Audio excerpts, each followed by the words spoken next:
Newton's loss of motion जो causes of motion को find out करता है 1686 की बात है जब सर फिजिस्ट इसाक न्यूटन जिन्होंने कोजेज ऑफ मोशन का पता किया और 3 लॉज इन्होंने गवर्न करे। Newton first law of motion, Newton second law of motion, Newton third law of motion. अब ये न्यूटन लॉज ऑफ मोशन ये पता करते थे कि जो बॉडी मूव करती है उसके पीछे उसके क्या कोजेज हैं। तो मैं सबसे पहले इस वीडियो के अंदर आपके साथ Newton's first law of motion को ब्रीफ कर रहा हूं। Newton's first law of motion क्या कहता है? देखिए, Newton's first law of motion ये कहता है कोई भी बॉडी अगर वो रेस्ट पे है तो वो रेस्ट में रहेगी, अगर वो मोशन में है तो वो मोशन में रहेगी। कब तक? जब तक उस पर एक्सटर्नल फोर्स अप्लाई नहीं होता। यानी कि बॉडी की जो पोजीशन है वो either in the state of rest और in the state of motion unless we apply some external force on it. This is called Newton first law of motion. हम दोनों बातों को हम लोग डिस्कस करेंगे। पहली बात कि वो स्टेट ऑफ रेस्ट में रहेगी जब तक एक्सटर्नल फोर्स अप्लाई नहीं होता, और दूसरी बात वो यूनिफॉर्म मोशन में रहेगी जब तक एक्सटर्नल फोर्स अप्लाई नहीं होता। तो पहली बात को डिस्कस करता हूं। देखिए, एक एग्जांपल के साथ न्यूटन्स लॉज ने एग्जांपल दिए कि अगर सपोज कीजिए कि कॉइन लेते हैं और उस कॉइन को एक पेपर के ऊपर रख देते हैं और उस पेपर को एक बोतल के ऊपर रख देते हैं, तो जैसे ही हम लोग उस पेपर को हटाते हैं तो वो कॉइन क्या होता है, बोतल के अंदर गिर जाता है। इसका मतलब ये हुआ कि बोतल अपनी पोजीशन को मेंटेन किए हुआ है, वो कॉइन जो है वो अपनी पोजीशन को मेंटेन किए हुए है, और कॉइन ने जैसे ही पेपर को हटाया बोतल के अंदर गिर गया, उसकी पोजीशन में चेंज नहीं हुआ। इसका मतलब वो रेस्ट स्टेट में ही रहा। इसी तरह से अगर हम लोग किसी ऑब्जेक्ट को टेबल के ऊपर रख दें, वो तब तक वहां से मूव नहीं करेगा जब तक उस पर हम लोग फोर्स अप्लाई नहीं करेंगे।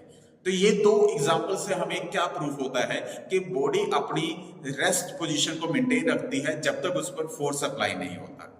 अब दूसरा पार्ट जो Newton first law of motion का था वो ये था कि बॉडी यूनिफॉर्म मोशन में मूव करती रहती है एक कांस्टेंट वेलोसिटी के साथ जब तक एक्सटर्नल फोर्स अप्लाई नहीं होता। लेकिन इस चीज को देखा गया कि ये बात पूरी तरह से एज अ फैक्ट नहीं है, क्योंकि एग्जाम्पल के तौर पर अगर देखें, अगर एक कार मूव कर रही है, अगर एक गाड़ी मूव कर रही है, तो अगर हम लोग उस गाड़ी का इंजन बंद कर देते हैं तो कार क्या होगी, धीरे धीरे ग्रेजुअली स्लो हो जाएगी और उसके बाद एक पॉइंट पर वो स्टॉप हो जाएगी, बंद हो जाएगी।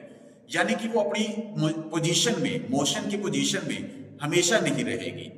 तो ये तो फैक्ट रहा कि ऐसा ट्रू नहीं है। सेकंड पार्ट के साथ थोड़ा सा ये प्रॉब्लम रही।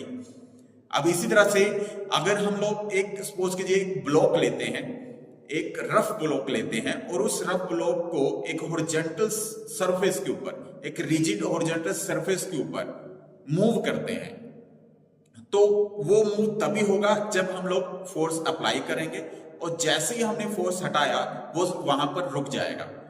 तो इससे भी क्या होता है कि पहले जो सेकंड पार्ट है Newton first law of motion का वो एप्लीकेबल नहीं हो रहा है। लेकिन इसी के अंदर थोड़ा मॉडिफिकेशन करके देखते हैं। अब उस रफ ब्लॉक के अंदर जो हमने लिया, अगर हम लोग लुब्रिकेंट लगा दें और हम लोगों ने जो सरफेस लिया हॉरिजॉन्टल सरफेस उसके ऊपर भी लुब्रिकेंट लगा दें, तो हम कर क्या रहे हैं, दोनों के अंदर जो फ्रिक्शन है वो दोनों को हटा रहे हैं, फ्रिक्शन को पूरी तरह से फ्रिक्शन लेस कर रहे हैं। तो इसके बाद हम लोग हैंड के साथ अगर फोर्स लगाएं उस ब्लॉक के ऊपर, तो वो ब्लॉक थोड़ा सा ग्रेटर डिस्टेंस तय करेगा, ग्रेजुअली थोड़ा देर तक मूव करेगा, उसके बाद वो स्टॉप होगा, लेकिन थोड़ा देर तक वो कांस्टेंट वेलोसिटी के साथ मूव करेगा। यानी कि बॉडी क्या होगी, keep on moving with a constant velocity until unless external force applied on it. देखिए, तो एक बार फोर्स अप्लाई हुआ उसके बाद वो मूव अपने आप करता जा रहा है, वो थोड़ी देर के बाद स्लो डाउन होकर वो स्टॉप हो रहा है। तो ये हमारा न्यूटन्स फर्स्ट लॉ का सेकंड पार्ट यहां से प्रूफ हो रहा है, जो न्यूटन्स लॉज ने कहा, फर्स्ट लॉ में कहा।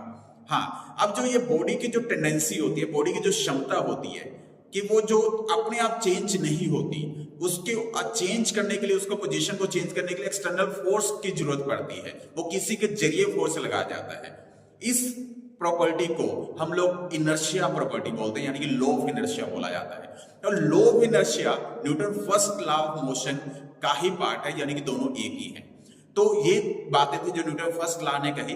होप सो कि मैंने हिंदी में समझाने की थोड़ी सी कोशिश करी है और आपको कुछ भी समझ में आए तो आप लोग प्लीज इस वीडियो को लाइक कीजिए और साइंस स्ट्रीम एकेडमी के साथ आप हमेशा जुड़े रहें। और अगर आप मेरे से ऑनलाइन भी जुड़ना चाहते हैं तो आप ऑनलाइन कॉन्टेक्ट कर सकते हैं।